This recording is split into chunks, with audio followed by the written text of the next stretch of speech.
La joie de l'Évangile remplit le cœur et toute la vie de ceux qui rencontrent Jésus. Ceux qui se laissent sauver par lui sont libérés du péché, de la tristesse, du vide intérieur, de l'isolement.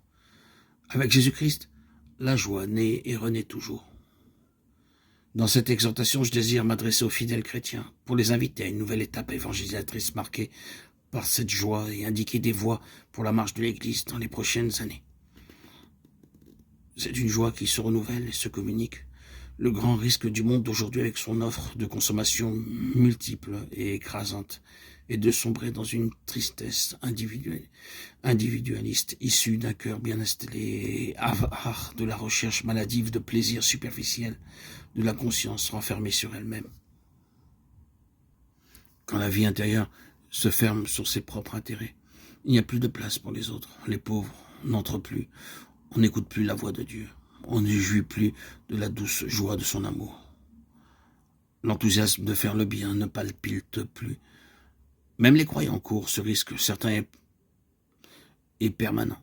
Beaucoup y succombent, se transforment en personnes vexées, mécontentes, sans vie, aigries. Ce n'est pas le choix d'une vie digne et pleine. Ce n'est pas le désir de Dieu pour nous. Ce n'est pas la vie dans l'esprit qui jaillit du cœur du Christ ressuscité.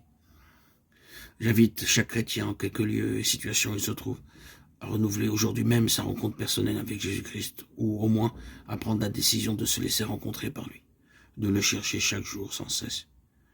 Il n'y a pas de motif pour lequel quelqu'un puisse penser que cette invitation n'est pas pour lui, parce que personne n'est exclu de la joie que nous apporte le Seigneur. Personne. Celui qui risque le Seigneur ne le déçoit pas. Et quand quelqu'un fait un petit pas vers Jésus, il découvre que celui-ci attendait déjà sa venue à bras ouverts. C'est le moment pour dire à Jésus-Christ, Seigneur, je me suis laissé tromper de mille manières, j'ai fui ton amour. Cependant, je suis ici une fois encore pour renouveler mon alliance avec toi. J'ai besoin de toi.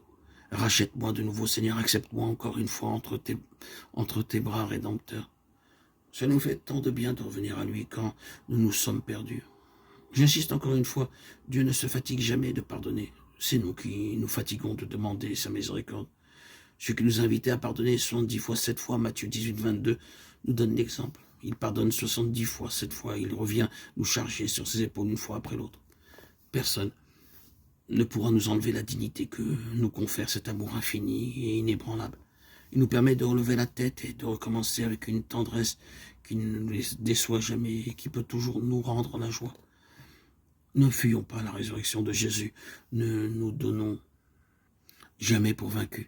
Advienne que pourra. Rien ne peut davantage que sa vie qui nous pousse en avant.